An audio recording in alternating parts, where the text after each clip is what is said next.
Саргузашти ҳотами той. оғози китоб. ровиёни ахбор ва ноқилони осор, муҳаддисони достони гулистони кӯҳан ва тутиёни шакарминқору булбулони ширингуфтор ва андалебони бӯстону хушачинони хирмани сухан чунин ривоят мекунанд, ки ровӣ Мир Ашрафи Рамузӣ дар Ҷомеъулҳикоёти худ дар баёни таваллуди Ҳотам овардааст, ки Ҳотам бини Тай, бини Каҳлон, бини Син, бини Нахшаб, бини Каҳтон, бини Ҳуд аст. Овардаанд, ки Ҳуд марде буд соҳиби қуввату бозу. Дар ҳадди Яман падараш деҳқонӣ мекард ва баъд аз чанд муддат вафот ёфта буд. аз сабаби қуввату бозу ба сари Ҳуд ҳавое афтод, ки бо ин ҳама қуввату бозу ва ҷуръате, ки ман дорам, чун анкабут ба шавқи торкашӣ барои сайди магасе умр ба сар бурдан камоли ҳамоқату аломати дунҳиматист.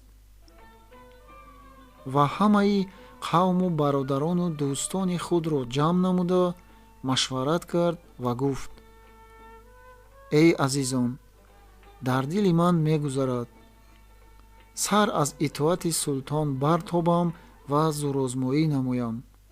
агар Худои таоло карам намояд, тахту салтанат аз ин подшоҳи Яман биситонам. мулкро чунон ороиш дода раъиятпарварӣ созам, ки гургу гӯсфанд, шеру рӯбоҳ дар як ҷо об хӯранд. тамоми халқон бар адлу инсофи ман таҳсину офарин гӯянд. шумоён дар ин боб чӣ маслиҳат медиҳед? ҳама бародарону дӯстони ӯ розӣ шуда гуфтанд, ки бисёр хуб аст, аммо дар ин боб хазина дар кор аст. агар фикри хазинаву зар мешавад, ин кору хаёл ба ҷое мерасад ва ило не. охируламр барои ҷамъ кардани хазина муқайид шуданд. баъд аз 7 сол навкару сипоҳи бисёре ҷамъ намуда буданд, ки хабар ба подшоҳи Яман расониданд, ки писари фалон деҳқон, ки баъд аз фавти падараш риёсати қалъа ба ӯ муқаррар шуда буд, хаёли фосиде бар сар афтода ва лашкари бисёре ҷамъ карда мехоҳад, ки сар аз итоати султон бартобад ва дар дил хаёли салтанати мулк дорад. подшоҳи Яман ин хабарро ки шунид, дар ғазаб шуда амр кард, ки бо лашкари бекарон чанд амиру сардор рафта сари Ҳудро аз тан ҷудо созанд, ки дигаронро ибрат шавад. ба муҷиби фармудаи шоҳ лашкар бо сардорон бар сари ӯ расида ҷанги мағлубае карданд. алқисса лашкари шоҳи Яман шикаст ёфта, аксари эшон ба қатл расиданд. подшоҳи Яман аз ин кардаву кирдори Ҳуд огаҳ шуда дар ғазаб даромад ва худ бо лашкари бисёру тирандозони бешумор бар сари Ҳуд расид. Ҳуд бо ёрону дӯстон баромада ба подшоҳи Яман муқобил шуд ва ҷанги бузурге дар миён воқеъ гардид.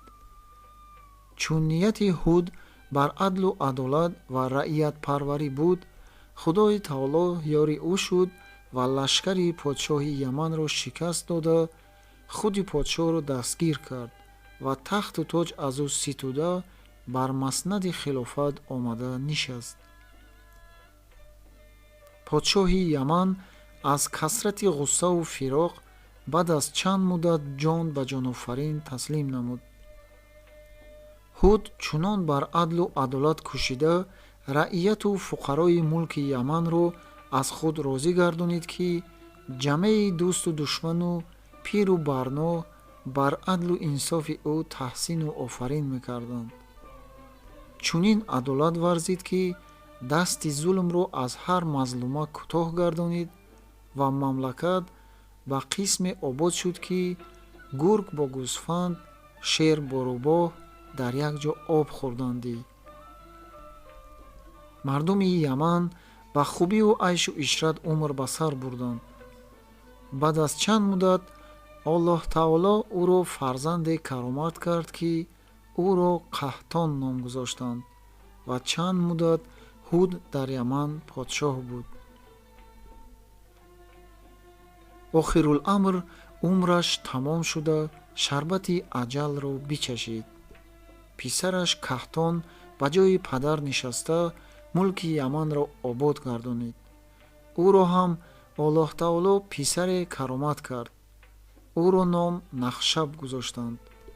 вақте ки Нахшаб ба қадди балоғат расид, рӯгардон аз падар шуд ва дар тамоми мулку падараш халал расонид ва падараш ӯро ғазаб кард. ӯ рӯ ба ҷониби араб карда рафт ва баъд аз муддате падараш шарбати маргро бичашид ва Нахшаб омада ба ҷои ӯ подшоҳ шуд. аз ӯ низ писаре ба олами вуҷуд омад. ӯро Син ном намеҳоданд. вақте ки Син худро донист, феълҳо аз вай ба вуқӯъ омад. падар аз вай безор буд. ӯ мехост ки падарро дастгир кунад, муяссар намешуд. падар мехост ки ӯро бикушад, модараш намегузошт ва пинҳон мекард. ва аз ин замон чанд вақт гузашта буд, ки Нахшаб низ ҷон ба ҷонофарин таслим кард ва Син ба ҷои падар нишаста ҳокими Яман шуд. мулки Яманро ба зулму таъдӣ хароб кард ва аз ӯ писаре шуд, ӯро Каҳлон ном диҳоданд. вақте ки Каҳлон худро донист, раво надошт, ки падараш зулму таъдӣ карда мулкро хароб гардонад. охируламр падарро ба макру ҳила ба даст дароварда дар қайд нигоҳ дошт. худ ба ҷои падар нишаста подшоҳӣ мекард ва падараш дар қайд бимурд. Каҳлонро Худои таоло писаре дод, номи ӯро Тай гузоштанд ва баъд аз марги падар Тай бар тахти подшоҳӣ нишаст. чунон адлу инсоф варзид, раъиятпарварӣ кард, ки ба шарҳ рост намеояд. ва мулки Яманро чунон ободонӣ воқеъ шуд, ки аз падаркалонаш гузаронид. Тай сипоҳу лашкар ҷамъ карда мамлакати арабро дар таҳти тасарруфи худ даровард. валекин ин таҷаммулу шукӯҳ аз хосияти адлу инсофи ӯ буд. ва аз атрофу ҷавониб бузургону хубони таҷрибакоронро дар хидмати худ ҷамъ намуда суҳбат медошт ва дар ин суҳбат сифати ҳусни духтари Адан дар миён оварда мешуд. Тайро рағбату ҳавои ҳусни ӯ гирифт. ӯро ба даст оварда дар ақди никоҳи худ даровард ва аз ӯ писаре шуд, рӯй ба монанди офтоби ховар. номи ӯро Ҳотам гузоштанд. ҷамеи ҳакимону мунаҷҷимонро талабида фармуд, ки толеи Ҳотамро бубинад. мунаҷҷимон қуръа андохтанд, аз рӯи ҳикмату қуръа нуқтарезӣ карда дарёфтанд ва ба арзи шоҳ расониданд, ки толеи Ҳотам бисёр хуб аст, ки подшоҳи 7 кишвар мешавад ва дар кори бериё барои муҳиббон ҷонбозӣ месозад ва номи неки ӯ то қиёмат дар олам машҳур ва равшан мемонад. Тай, падари Ҳотам, аз шунидани толеи писари худ хушҳол шуда, инъому эҳсони бешумор ба ҳакимону мунаҷҷимон тақдим намуд.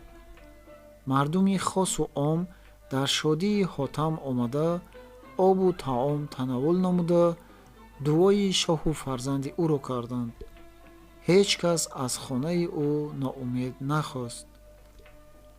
ҳамон рӯзе ки Ҳотам аз модар ба дунё омада буд, 6000 писар дар ҳамин шаҳр ба олами вуҷуд омада буданд ва падари Ҳотам ки тай аст, дар шаҳр мунодӣ кунонед, ки имрӯз ҳар фарзанди писаре ки дар шаҳр таваллуд шуда бошад, ҳамаро дар назди ман ҳозир созанд.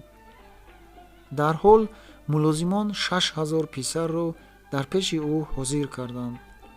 тай 6000 доя барои тарбияти онҳо муқаррар гардонид. дояҳо ба тарбияти бачаҳо муқайид гардиданд ва 4 дояи хушрӯи соҳибҷамолро аз байни 6000 доя баргузида ҳотамро ба онҳо супурд. онҳо низ ба тарбияи ҳотам муқайид шуданд. вақте ки дояҳо пистони худҳоро баដាҳони ҳотам мениҳоданд, ҳотам пистони дояҳоро дар даҳони худ намегирифт ва шир аз пистони дояҳо намехӯрд. ин воқеаро ба самъи тай расониданд, ки эй шоҳи олампаноҳ, писари шумо аз пистони доягони хеш шир намехӯрад ва пистони дояҳоро ба даҳони худ намегирад. шоҳ фармуд, ки мунаҷҷимону ҳакимонро биёред. дарҳол оварданд. тай фармуд, ки эй ҳакимон ва мунаҷҷимон, писари мо шоир намехӯрад ва пистони дояҳоро ба даҳони худ намегирад, яъне шир намехӯрад. сабаби ин чӣ бошад?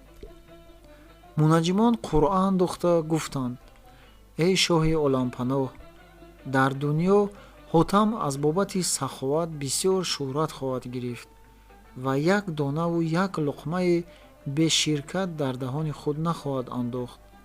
бояд ки ҳама писарҳою дояҳоро ба хидмати ҳотам ҳозир карда, дар пеши назари ӯ шир бидиҳанд. ӯ низ шир хоҳад хӯрд ва пистони дояҳоро ба даҳон хоҳад гирифт.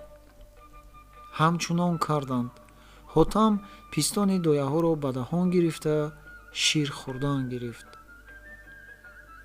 ва хислати дигари ҳотам ин буд, ки ҳаргиз гирья намекард ва дар вақти танҳоӣ шир намехӯрд ва дар хоби ғафлат намерафт.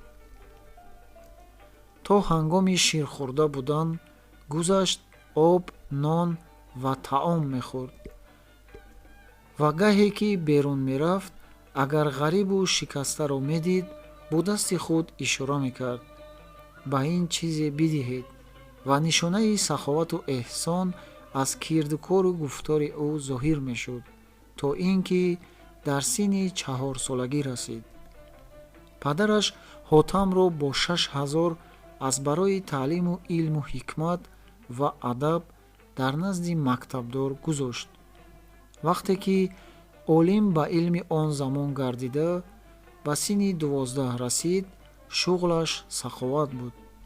падараш хазинаи бисёр ҷамъ карда буд. ҳотам он хазинаҳоро гирифта ба ғарибону фақирон садақаву эҳсон мекард. аммо падараш ҳотамро бисёр дӯст медошт.